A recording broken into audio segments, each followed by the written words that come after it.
me a play-by-play yesterday. What was going on? What were you doing? What'd you hear? Well, yeah, so I was just over in my office, which is on the other side of the dike road here, and I got a phone call from another employee of the college who heard these guys out here screaming for help, and they called our office because we manage the beach rentals here behind me, and you know, do water rescues all summer long, to be honest,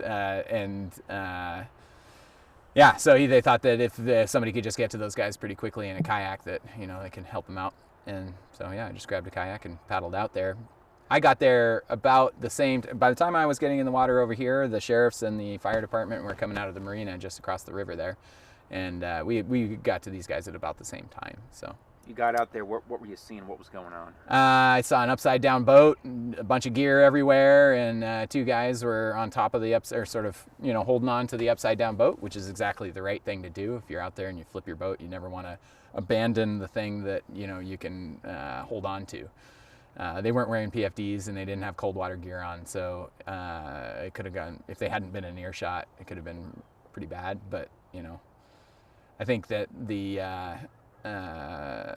you know, the real story in this situation is that the sheriff's department and the fire department could get to these guys in the same speed it took me to just grab a kayak and paddle to them. They were only a couple hundred yards off the beach, but the sheriff's department and the fire department got to them at about the same time, which is pretty amazing response time for those guys.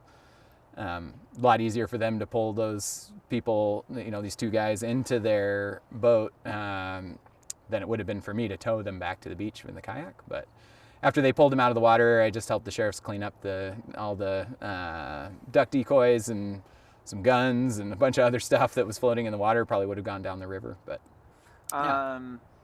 You've been here how many years? I've been associated with the college, doing part-time work for about 5 years, and then went on to be full-time for about 5 years. So I've been around for a while. I was actually a student here as well, and so. First time you've probably ever seen or done something like this, I take it, right? This time of year, yeah, but in the summertime when there's a lot of people on the water, we're out there quite a lot helping people.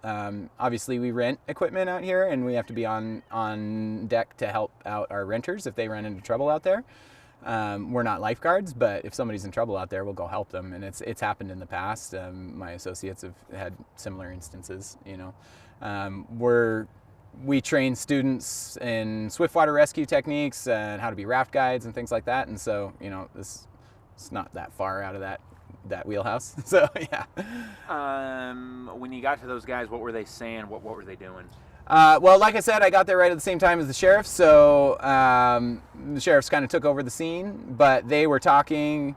They didn't appear to be hypothermic yet, but, you know, if it hadn't happened this close to shore, they would have been in a lot of trouble. I think one of the biggest takeaways from this whole thing is that if the air and the water temperature combined are less than 110 degrees, that anybody on the water, whether in a powerboat or a canoe or a kayak or anything, need to be thinking about cold water survival. So whether that means having some neoprene on under their clothing or planning for, you know, what's going to happen if they do fall in the water. So things like PFDs, you know, emergency communications, things like that need to be of a concern. And I working on the waterfront my whole life, I've seen, you know, you quite often see people out there not worrying about these things at all. If you look behind me on the water, you can see there's quite a lot of logs floating around, things that can really take down a boat. And so just because the boat's made out of metal doesn't mean that you're you know, immune to something like this happening. So those guys had the best equipment,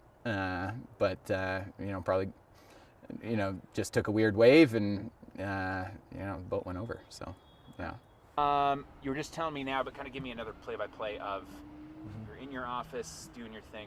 What happened? Yeah, I was in my office, and then all of a sudden a faculty in a neighboring office came up and was panicked and said something about people turned over in the water and screaming for help. So I immediately ran out to see what was going on. Came out here, and it's hard to make out what exactly was going on, but I heard the screams of what I later learned to be two individuals out there turned over in their boat. And that was, yeah. When you saw that for the first time, what started running through your mind? I could tell that they were not calm. They were screaming and obviously panicked. I tried to scream in a calm voice to stay calm, that help was on the way. At that point, I saw some boats that were about to enter the Hagadons Marina. I ran to try to wave them down to see if we could get help. They ultimately didn't see me, and yeah, so. You're calling 911. You know, what are you trying to relay, and what are you saying to the dispatcher? I unfortunately left my phone in my office, so yeah, but I knew a faculty member was calling 911 and alerting them of the situation. Like I said, we were just, try as best we could, just trying to let the individuals out there know that help was on the way, and boy, when the help came, it came hard. And so, props to the Coeur d'Alene police and fire department. Within just a few minutes, I want to say 3 or 4 police cars came rolling up, an ambulance, a fire truck, and then the sheriff's boat came out there and rescued them within I assume just a few minutes of getting that phone call. So that's my estimation, pretty quick response time. So yeah, no kidding. So probably your coworker or someone else, when they were in the building, called 911 before you guys all. Yeah, I would imagine 911 received a few calls yesterday morning. So a lot of concerned faculty out here. Our building is just right there, so a lot of faculty saw commotion out here and came to see what they could do to help. What, thinking that, let's say no one was around to see this, or this was early in the morning, late at night, to think what could have potentially happened, but was avoided. Yeah. Thinking of that, how does that make you feel? Well, it makes you, get out on the water. You definitely want to make sure that you're prepared and have a life jacket on. I thought, like, geez, if the help wasn't coming, I thought for a second about trying to jump in there myself, but then thought better of it. But yeah, so.